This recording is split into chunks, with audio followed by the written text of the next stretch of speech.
लकल हम्दि या अल्लाह अस्सलातु वस्सलामु अलैका या रसूल अल्लाह अम्मा बाद।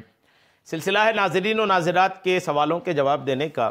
हमारी एक इस्लामी बहन ने ये सवाल की हैं हमारे किसी वीडियो के कमेंट्स में कि जाड़े के दिनों में अपने घर के छत पर जाड़े के दिनों में अपने घर के छत पर धूप की लज्जत लेते हुए औरतें लड़कियां नमाज पढ़ सकती हैं या नहीं। ये कहती हैं कि जाड़े के दिनों में नहाने के बाद जब ज़ोहर के वक्त छत पर जाते हैं तो धूप छोड़ के आने का जी नहीं करता, फिर ये कि काफ़ी लेट धूप में हो जाता है, फिर वो धूप छोड़कर जब नीचे रूम में आते हैं ना तो कमरों में ठंडक होती है, तो फिर वो नमाज पढ़ने में आलसी आती है, सुस्ती आती है। तो ऐसी सूरत हाल में अगर छत पर ही ज़ोहर की नमाज पढ़ लिए, वहीं धूप भी ताप रहे हैं और वहीं पर अपनी ज़ोहर की नमाज भी अदा कर लिए, तो ऐसा करना कैसा है? आइए तवज्जो के साथ जवाब सुनने की सआदतें हासिल कीजिए। औरत का छत पर नमाज पढ़ना जायज़ है जबकि बेपर्दगी ना हो। ये पूरी बात सुनिएगा, आप पूरा बयान सुनिएगा, थोड़ा सुनकर कोई एक ख्याल नहीं बना लीजिएगा। औरत का छत पर नमाज पढ़ना यह जायज़ है जबकि बेपर्दगी ना हो। मसलन छत पर अगर इतनी ऊंची बाउंड्री वाल है कि खड़े होकर देखें तो दूसरों के घरों पर नजर नहीं पड़ती और दूसरों की नजर भी उस औरत पर नहीं पड़ेगी, तब तो कोई गुनाह नहीं। लेकिन औरत का बंद कमरे में नमाज पढ़ना अफजल है, ज्यादा सवाब है। छत पर नमाज हो जाएगी अगर बेपर्दगी नहीं हो रही है। वैसे ही अगर आपकी छत में बाउंड्री वाल नहीं है लेकिन छत के किसी किनारे या फिर उमूमन छतों में बाउंड्री वाल होता ही है, तो कोई अगर आप छत पे ही पढ़ना चाहती है ना तो कोई ऐसी जगह छत पर तलाश लें कि जो आड़ वाली जगह हो, पर्दे वाली जगह हो, कि आप वहां पर नमाज पढ़ेंगे तो किसी की नजर आप पर नहीं पड़ेगी, बेपर्दगी नहीं होगी। ऐसी जगह ढूंढकर पढ़े, नमाज तो हो जाएगी। नहीं पढ़ने से छत पर पढ़ लेना बेहतर है। अगर आपको लगता है कि जब मैं छत के बाद नीचे जाऊंगी तो नमाज ही नहीं पढ़ पाऊंगी, इतनी सुस्ती आ जाएगी, तब तो बेहतर है कि आप छत पर नमाज पढ़ ही लें। पढ़ लेने नहीं पढ़ना ये पढ़ लेना ये नहीं पढ़ने से कोसों गुना ज्यादा बेहतर है। लेकिन जहां तक ज्यादा सवाब की बात है, अफजल की बात है, तो आपका बंद कमरे में नमाज पढ़ना यह ज्यादा सवाब है।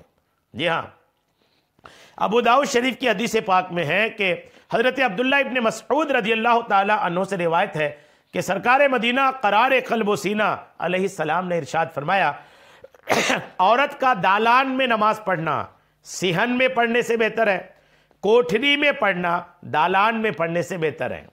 यानी औरत नमाज में जितना अंदर जाएगी सवाब उतना ज्यादा मिलेगा और जितना बाहर आएगी सवाब उतना कम मिलेगा।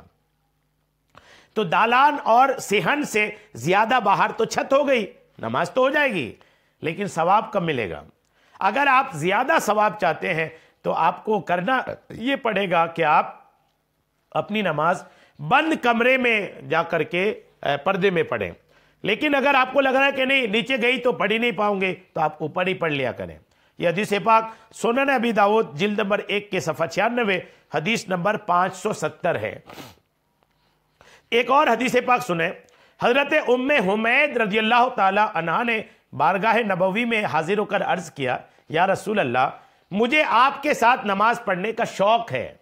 एक सहाबिया हुजूर की बारगाह में आई और अर्ज की, या रसूल अल्लाह, मुझे आपके साथ नमाज पढ़ने का शौक है।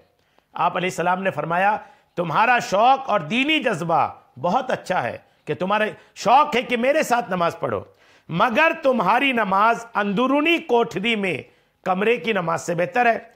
कमरे की नमाज घर के इहाते की नमाज से बेहतर है और घर के इहाते की नमाज मोहल्ले की मस्जिद से बेहतर है और मोहल्ले की मस्जिद की नमाज मेरी मस्जिद नबवी से बेहतर है। जी हाँ, चुनांचे जब आका ने यह फरमाया ना उस साहबिया को, उम्मे हुमैद सादी रज़ियल्लाहु ताला अन्हा को, तो उन्होंने फरमाइश करके अपने लिए कोठरी के आखिरी कोने में जहां सबसे ज्यादा अंधेरा रहता था वहां उन्होंने नमाज की जगह बनाई और वहीं पर नमाज पढ़ा करती थी, यहां तक कि उनका विसाल हो गया और अपने खुदा के हुजूर हाजिर हुई।